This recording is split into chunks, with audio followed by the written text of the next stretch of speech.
Salam sejahtera untuk kita semua. Baik, pada saat ini mari kita lanjutkan pembahasan dalam mata kuliah Life and Ministry of Ellen White. Dan pada saat ini kita akan membahas mengenai Alkitab menguji pengalaman Ellen White. Beberapa waktu yang lalu kita sudah mempelajari bagaimana ciri-ciri dari panggilan Mrs. White, apakah dia memang benar-benar berasal dari Allah atau hanya buatan dari manusia. Kita sudah pelajari itu bersama-sama. Dan pada saat ini kita akan melihat bagaimana pengalaman-pengalaman yang dirasakan atau yang dialami oleh Mrs. White ini, apakah itu sesuai dengan Alkitab, apakah itu sama dengan apa yang disampaikan di dalam Alkitab, itu selaras dengan firman Tuhan atau itu berlawanan. Dan pada saat ini kita akan pelajari bersama-sama mengenai pelajaran ini. Bagaimana kita melihat melalui pengalaman-pengalaman dari Mrs. White, kita melihat apakah itu cocok sesuai dengan Alkitab atau bertentangan dengan firman Tuhan. Apabila sesuai dengan Alkitab, tidak salahnya untuk kita mengikuti akan pelajaran, kebenaran, pembahasan yang disampaikan, ataupun pengalaman-pengalaman yang disampaikan oleh Mrs. White. Dan apabila itu tidak sesuai dengan firman Tuhan, berarti kita tidak mengikuti akan ajaran-ajaran dari atau yang disampaikan oleh Mrs. White. Jadi Alkitab adalah dasar. Itulah sebabnya kita akan melihat apakah kutipan-kutipan atau penyampaian-penyampaian yang disampaikan oleh Mrs. White itu selaras dengan Alkitab atau tidak. Apabila tidak selaras dengan Alkitab, pastinya kita tidak akan mengikuti akan statement-statement yang disampaikan oleh Mrs. White dan kita akan kembali ke Alkitab. Tetapi apabila itu sesuai dengan Alkitab, maka kita harus berbesar hati, kita harus menuruti apa yang disampaikan oleh Mrs. White. Oleh karena itu, selaras dengan firman Tuhan. Mari kita akan melihat bersama-sama mengenai pelajaran ini. Untuk mengetahui apakah itu berasal dari Allah atau tidak, apakah firman tersebut berasal dari Allah, apakah penyampaian-penyampaian ataupun pengalaman-pengalaman baik Mrs. White ataupun orang-orang yang menyatakan bahwa dia itu berasal dari Allah, firmannya itu berasal dari Allah, kita harus menguji dulu. Sama seperti dengan di dalam kelas, apabila kita ingin mengetahui apakah para mahasiswa sudah mengetahui akan pelajaran tersebut, benar-benar mengetahui akan pelajaran tersebut, maka harus ada ujian. Itulah sebabnya untuk mengetahui apakah benar-benar ajaran yang disampaikan ataupun kebenaran yang disampaikan oleh Mrs. White atau orang-orang yang lain yang mengaku adalah berasal dari Allah, mendapatkan penglihatan dari Allah, apakah itu berasal dari Allah benar-benar atau tidak, kita harus uji. Jangan kita terima mentah-mentah.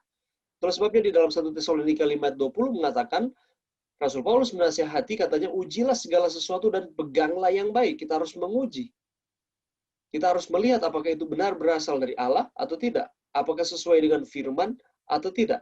Dan apabila tidak sesuai dengan firman, maka kita tidak menggunakan akan informasi-informasi ataupun penyampaian-penyampaian yang diberikan baik oleh Mrs. White ataupun orang-orang yang lain. Tetapi sebaliknya, apabila itu berasal dari Allah dan sesuai dengan firman Allah, maka kita harus mengikuti apa yang disampaikan. Oleh karena itu berasal dari Allah.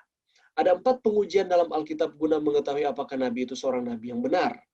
Dan Ellen White terbukti lulus dalam setiap pengujian tersebut. Jadi sebelum kita menyatakan bahwa kebenaran yang disampaikan itu berasal dari Allah, kita harus uji. Dan ada 4 pengujian di dalam Alkitab untuk mengetahui apakah Nabi itu seorang Nabi yang benar. Walaupun sekali lagi Mrs. White tidak menyatakan bahwa dia adalah seorang Nabi. Gantinya menyatakan bahwa dia adalah seorang nabi, dia mengatakan bahwa sebaiknya menyatakan bahwa dirinya adalah apa? Messenger of God atau utusan Allah. Tetapi kriteria-kriteria kenabian, setelah kita mempelajari ini, kita akan lihat bahwa itu cocok. Itu kena kepadanya. Bahwa apa yang disampaikan benar-benar terjadi dan itu berasal dari Allah. Nanti kita akan lihat satu persatu. Nah ini dia.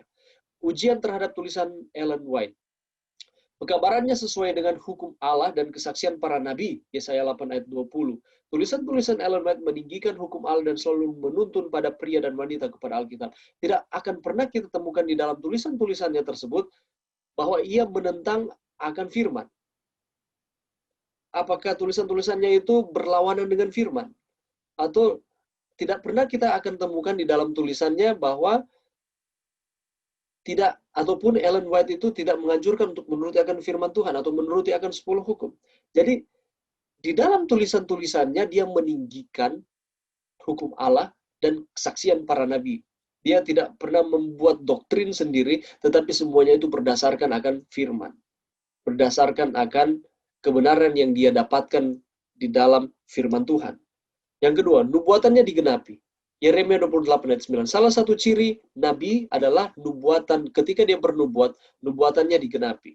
Meskipun pekerjaan Ellen White ini banyak bersama dengan pekerjaan Musa dalam menuntun dan membimbing orang banyak, namun tulisannya banyak meramalkan peristiwa yang akan terjadi.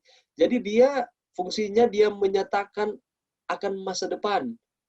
Akan ada sesuatu yang akan terjadi di masa yang akan datang. Nanti kita akan lihat bersama-sama. Dan ketika dia menyatakan seperti itu, dan pada akhirnya digenapi di masa yang akan datang. Oke, nanti kita akan lihat ini. Ini contohnya. Kehancuran gedung pencakar langit di New York. Ini dia sudah tuliskan pada tahun 1909 di buku Testimonies jilid 9 halaman 12 dan 13. Di sana dikatakan seperti ini. Sekali peristiwa ketika saya ada di New York City, saya mendapat khayal pada malam hari dan menyaksikan gedung-gedung tinggi yang berlomba-lomba mencakar langit. Gedung-gedung ini dijamin tahan api dan didirikan untuk mengagung-agungkan para pemilik dan pembangunannya. Atau para pemilik dan pembangunnya. Pemandangan berikut yang lewat di hadapan saya ialah suatu tanda bahaya kebakaran. Orang-orang memandang kepada gedung-gedung yang tinggi dan dianggap tahan api itu dan berkata gedung-gedung ini benar-benar aman. Akan tetapi gedung tersebut dilalap api seakan hanya terbuat dari ter. Mobil-mobil pemadam kebakaran tidak dapat berbuat apa-apa untuk mencegah kehancurannya. Para petugas pemadam kebakaran tak sanggup menggunakan perlengkapan pemadam kebakaran. Dan kalau kita tahu bersama, ada 2 gedung kembar di New York City, dan pada akhirnya gedung ini apa? Terbakar. Oke, peristiwa serangan teroris, kalau kita masih ingat ini. Nah, ini dia. Kehancuran gedung pencakar langit di New York yang sudah diramalkan oleh Mrs. White di tahun 1909. Dan ini terjadi. Oke, dan ini benar-benar terjadi. Ini yang terjadi. Kita lihat bersama di mana banyak orang yang berjatuhan.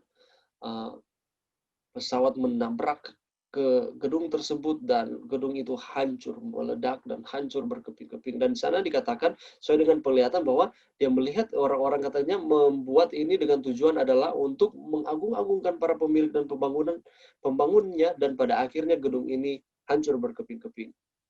Dan ini sudah dinubuatkan. Ini sudah disampaikan. Oke.